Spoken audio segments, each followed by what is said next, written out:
and they could have had a million copies of a single card printed in or like a million stamps printed 100 years ago, but those stamps would have been used. Those cards would have been used. Those cards wouldn't have been preserved. So that's the organic way of getting really expensive cards. Is just, it's kind of a gamble, you know. You don't know what to save, but you know, if you save long enough of something that you think is what people would like a Kobe Bryant or a Charizard or an Umbreon or a LeBron James or a Tom Brady card, then you'll probably will succeed long term. The only way to succeed short term, what the market actually tells you, is one of one artificial scarcity cards. Cards that were intentionally made only one copy of, for one person to find, for one person to claim. That's the only way that cards go for millions of dollars, period.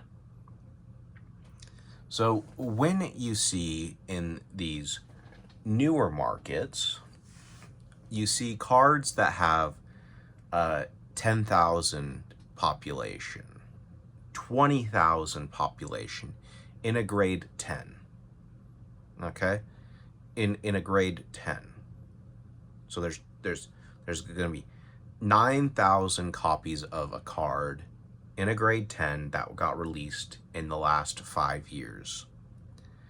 Just going off of what I know about other things that are very similar to Pokemon cards, which are pieces of paper that could easily get deteriorated and lost to time, what I can go off of is the other cards and the other similar things to cards.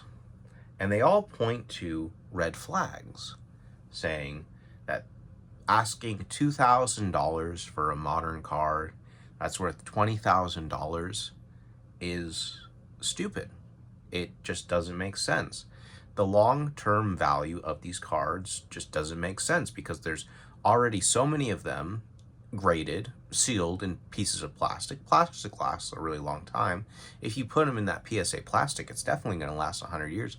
I don't know how much they really think how long it'll last. I know that plastic can't deteriorate. It could probably last 1,000 years for all I know. But when you have 20,000 copies of a card that is stuck in plastic, forever sealed, and preserved for all good time until it can be removed and put into a new piece of plastic, you're going to have a lot of them out there, and there's not going to be a lot of this thing called scarcity.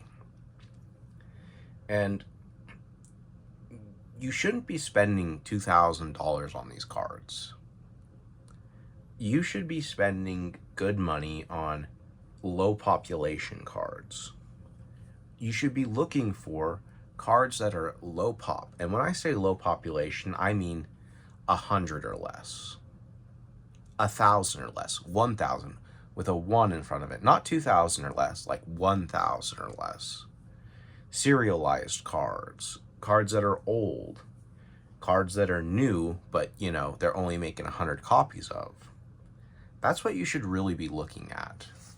And so that's my worldview, and that's how I know that this modern market is messed up, is because everything just doesn't make sense. Why are cards that are 20 years old in perfect condition of 10, where there's only 50, 60, 70 copies of the card, going for $1,000, and a modern card where there's 20,000 copies out there right now, and there could be another 20,000 more graded in the next 20 years because people are hoarding booster boxes? Why is that card going for double the price? It just doesn't make sense. And I would not want to misguide you, but I want you to at least question this, is if you spend $2,000 on a modern card with 20,000 as the pop report, in the next 10 years, that card is either going to go up by 1,000 or down by 1,000. And that's all it's going to do. That's all it's going to do. You can collect cards however you want to, but if you're trying to make long-term money off this, if you want to get that money, there are two ways to go about it. You have to get that one-of-one card, which that's damn near impossible, or you have to start collecting cards that other people aren't collecting, hold on to them for a really long time. And I'm not saying like 5 years, I'm not saying like 10 years, I'm saying like 20, 30, 40 years. Maybe your whole entire life. Because you either have to let it organically be a scarce card, thus the value being justified, or it has to be artificial, thus being justified. And that's why I just don't agree with the modern market. You gotta look at it from the big picture, because small picture, it does matter, but big picture, it matters a whole hell of a lot more. Small picture, you buy a card worth $1,000 today, and due to market manipulation and, people on Discord coming together to buy out cards, it goes up to $1,500, and you think you're winning. You think you've won. You think this is really a card that's gonna see long-term sustainable value increase up to the tens of thousands, or even hundreds of thousands, or even up to the millions. But if you really want to see cards that are like that are going to go up to $10,000 or go up to $100,000 or even $1 million, they have to be scarce. They have to be. And if you're investing in cards that are in the tens of thousands in the population, you've already lost. You've already lost the game. The only thing you're really doing is inconveniencing modern collectors like myself, because I don't have money to spend on $10,000 cards or $100,000 cards or $1 million cards. I have enough money to spend a couple $100 on a really nice card. And I don't buy these new cards because they're going for thousands when they should go for hundreds.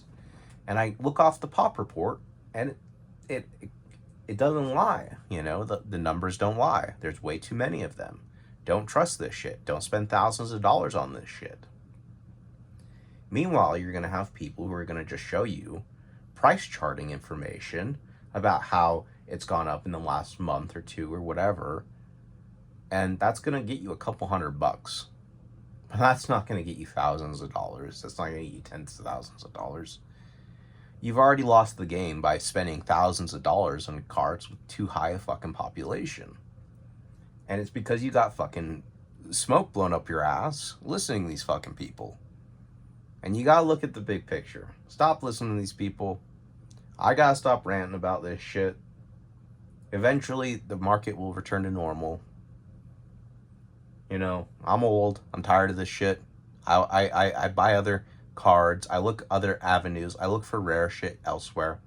I don't buy Pokemon. It's too fucking expensive for too high a population.